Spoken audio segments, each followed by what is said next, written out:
I am here with Nicole Lim, Executive Director of the California Indian Museum and Cultural Center in Santa Rosa. And Nicole just gave a talk about decolonizing California. Hi, Nicole. It was a great talk. Hi. How often do you give this talk? I give it quite often. I do a lot of what I call cultural intelligence training for teachers and educators, and so we do the talk quite often, but we also have once a month lecture series on different topics here at the museum. What response do you get from people who don't know much about California Native history? Usually a couple of different responses. Sometimes they don't believe me because they haven't heard it before, so there's some sort of disbelief or a sense that they think I'm trying to revise history, which I'm not. I'm just trying to bring acknowledgement and recognition to history that's been left out of the record. And sometimes people are very sad. This history is all of California's history. It's not just California Indian history. It's not our version. It's the story of colonization that hasn't been widely told, and I think everybody needs to understand it. And some people are sad that they've gone their whole lives being educated in California without ever being told the truth behind the history. When you have conversations with educators about why this information is not included in curriculum, what do you hear? I mean, it's 2017. We're having this conversation about race and our past, and why is it that a state like California, one of the so-called most progressive states in the country, just doesn't teach the basics? It's unfortunate, and I think it's hard for people in California. In the fourth grade is when you get mission history and gold rush history. And so because the facts of this history are very violent, there's a lot of massacre, there's child prostitution. That's a hard conversation to have with a 9-year-old, and I think a lot of teachers are reluctant to tell the true history for fear that there might be uncomfortable questions or problems, from children's parents. And so I think fundamentally we need to take it out of fourth grade. I think it has to be in high school where we can have an honest discussion about it. But if we are going to keep it in the fourth grade, we really need to be truthful and not try to romanticize or tell half-truths or misrepresentations of facts just to make people feel better.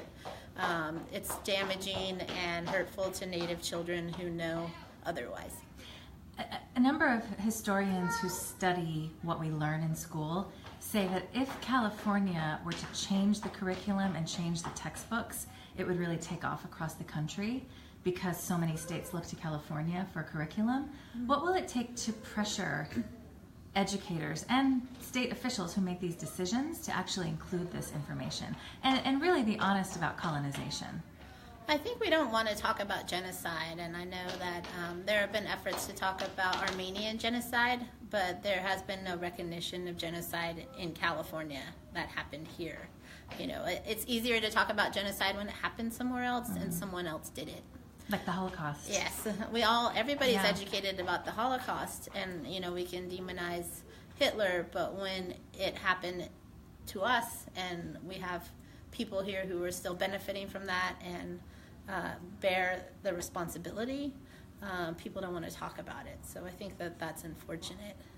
But there have been states that have made great strides in reforming Indian education, and we've been looking at different models. Montana has a great system in terms of adopting curriculum for teachers to get educated and having essential understandings that every teacher should know before teaching Native history. They have positions and funding dedicated towards this. So we do need to change the curriculum, but we also need resources so that teachers get the training that they need so that they can feel confident in teaching this history. What are your thoughts about museums? Because you sit on various boards, you're in touch with docents up and down the state, and I mean, it's amazing that this is here in Santa Rosa, the Cultural Center, but this is pretty rare, right? I mean, we should have these in all major cities across the country, and we don't.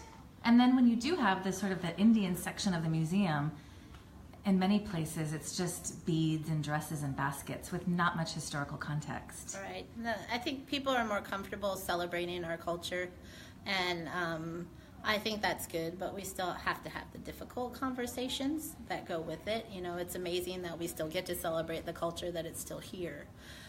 So we have to talk about why that is. And museums, I think they do a good job. I mean, not necessarily on the Native history, but they do a good job educating the public. And I think that we have to have more Native museums, and we have to have more exhibits that present Native perspectives on history. And it shouldn't just. And so I think museums have a long way to go, but they're learning. And there are a few dozen tribal museums throughout the state, but they're often on reservations, and probably only tribal members visit them. So we need more museums in the cities that are willing to educate people about the gold rush and educate people about the missions. You know, we have 21 beautiful missions throughout California, but they don't always tell the story. And so docents need to come forward and be comfortable in getting uncomfortable.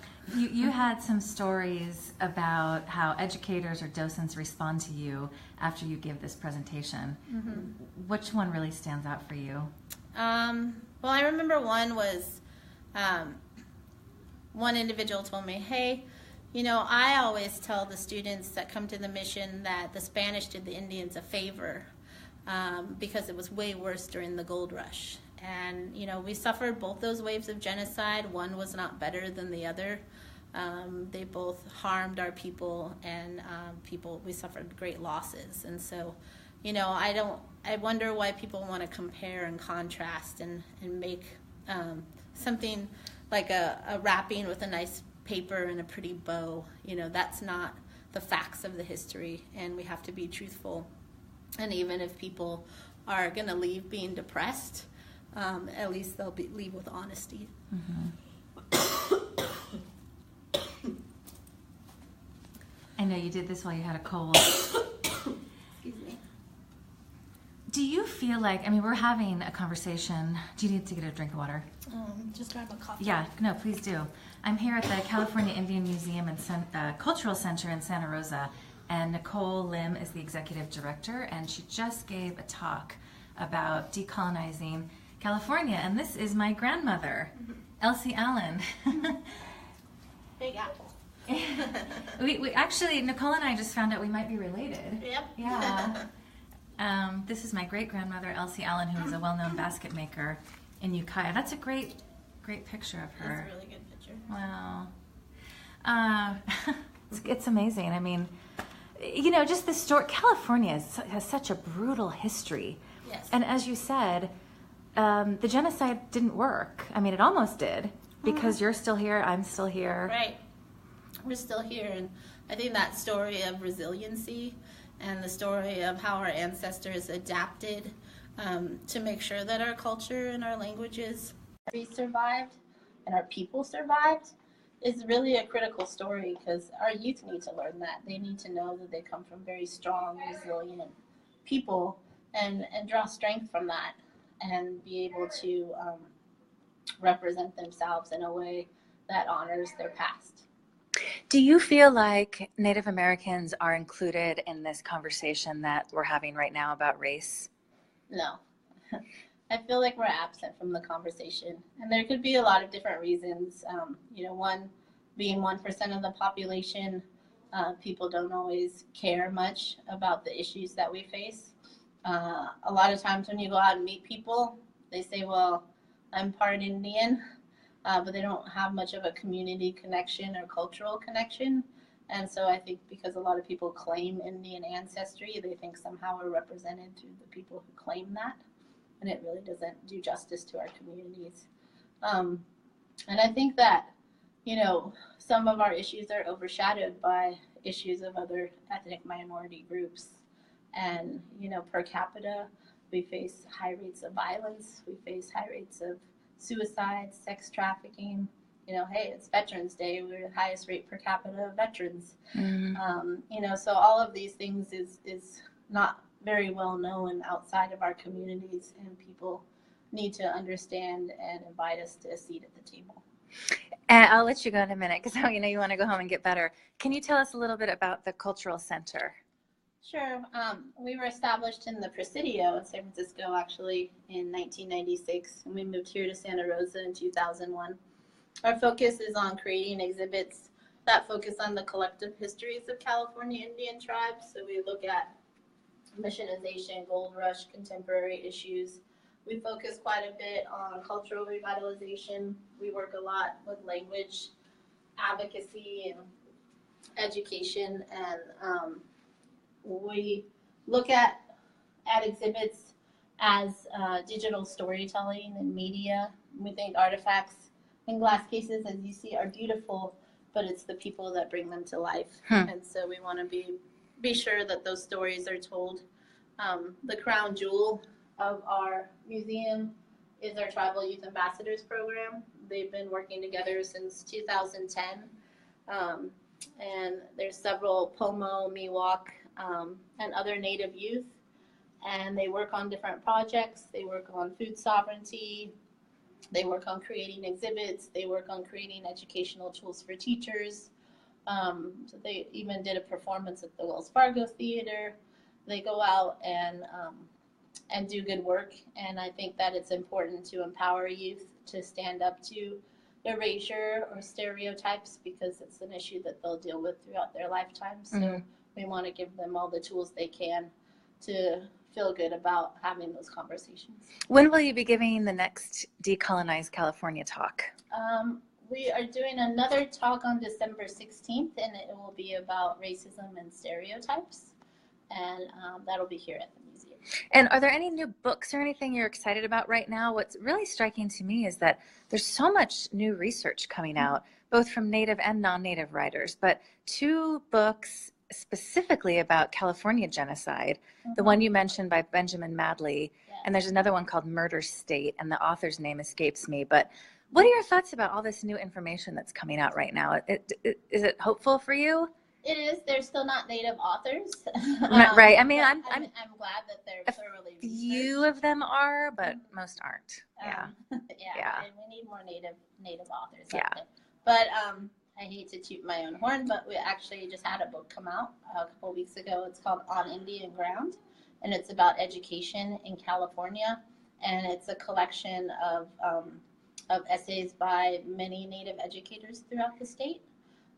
So it's something that you can look to, and it addresses the curriculum issues and K through 12 education issues and language advocacy. So it has a lot of different topics on there. Wow, I'd love to have you on my show to talk about that. Sure. Yeah, that would be great. Thank you so much. Nicole Lim is Executive Director of the California Indian Museum and Cultural Center here in Santa Rosa. Thank you, Nicole. Thanks. I'll go back to this beautiful photo of my great-grandmother. I had a funny story. My dad says, her nickname was Big Apple. And so I told my daughter that, and she was doing a report on her.